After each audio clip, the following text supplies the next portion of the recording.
The modern society has created an expectation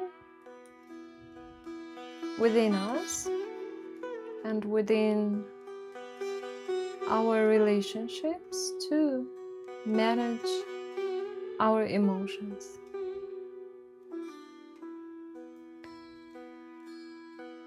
By forgetting much about the way of the heart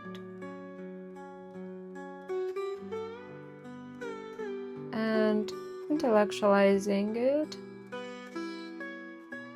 a belief had been developed that managing our emotions means controlling them.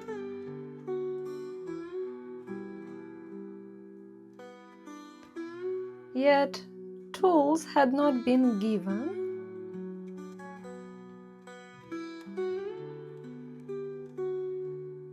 or they had been limited from the majority.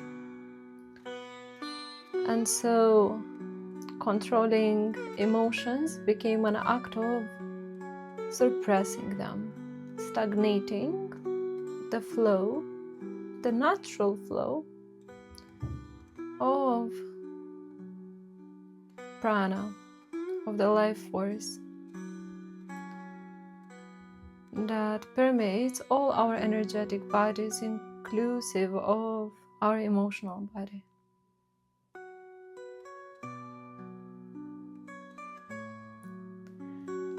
And so our emotional body feels mostly unseen. And on the other hand, the intense reactivity usually happens within our mental body, because it is the ego reacting, right? And responding through energy that feels emotional to friction and discomfort. So in the end, in whichever category we might fall, the suppressing or the intense reactivity, we develop internal shame and guilt. And left unnoticed, we slowly grow into pride, and so even blame arises, right?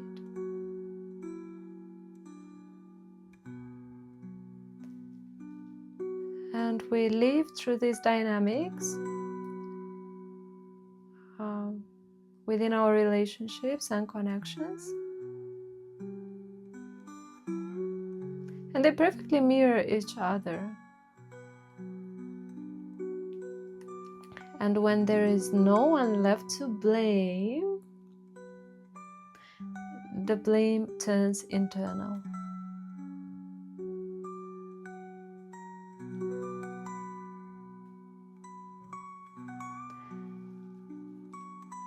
And frequently we blame our birth,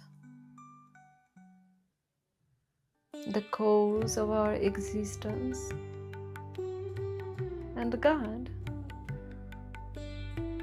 the cause of all causes.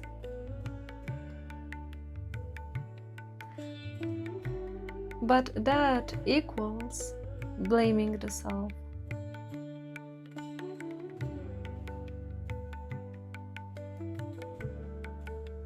It is all right. We can still collectively choose to create a new experience for our emotions, for our emotional body to express. Of course, there are ways to transmute through art, through passion, through action, or to hold through meditation and stillness. But what if we would find a way to welcome them and allow them to flow just like rivers flow. The currents change. Not always the flow is gentle. Nevertheless, it is important in nature, and so are our emotions. Our bodies personify nature in various ways. We are made of nature, of elements, of minerals, right?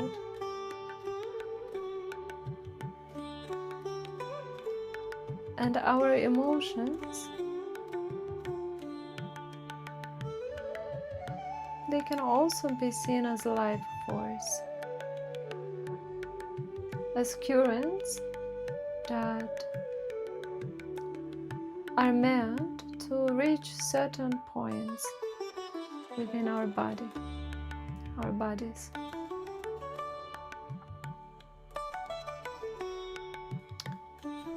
For purgatory reasons, for alignment, for creation, it can be anything really. It is a very personalized experience.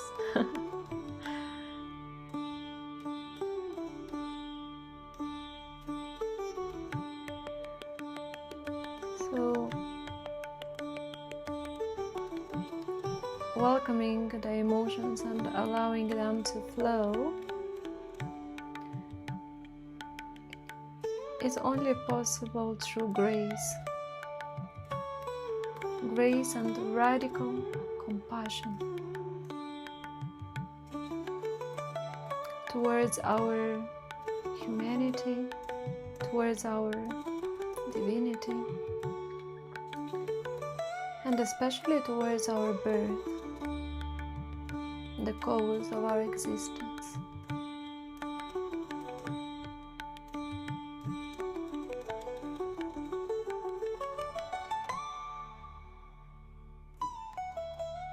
Because frequently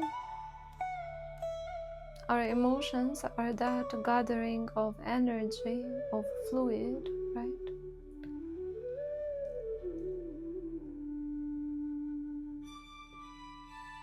That sparks a new creation, a new manifestation, a new expression.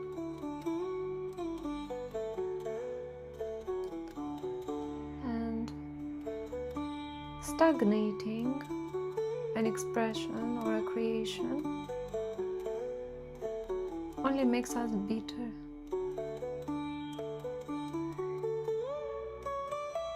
Reacting mentally and chaotically to it creates shame or guilt or blame or pride.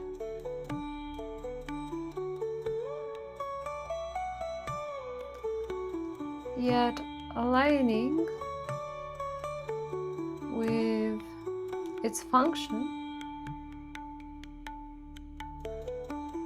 and its operation within this function is bringing compassion to the entire process. And those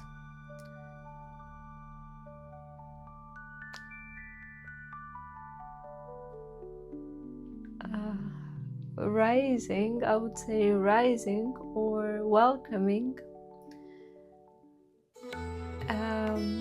unique experience of inner liberty. Inner liberty that does not mess with our lives. Very important. So, shame or blame or guilt or pride or all the other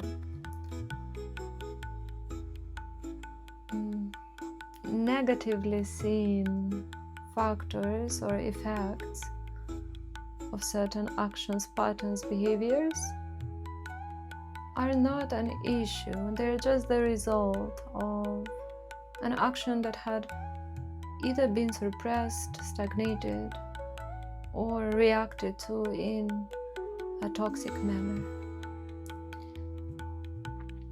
When we face ourselves and our choices, it becomes easy to heal that and to let go of much of it. Yet it needs to be faced through grace and compassion,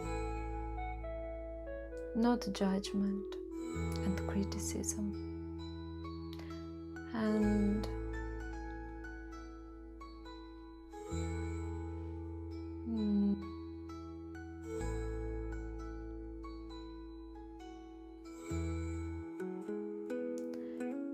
a healthy expectation of allowing love to grow within us.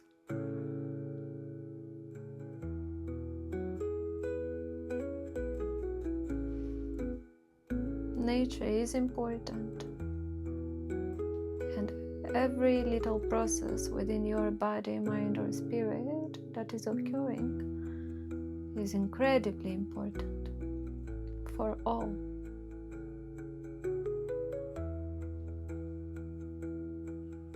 That's all. Blessings.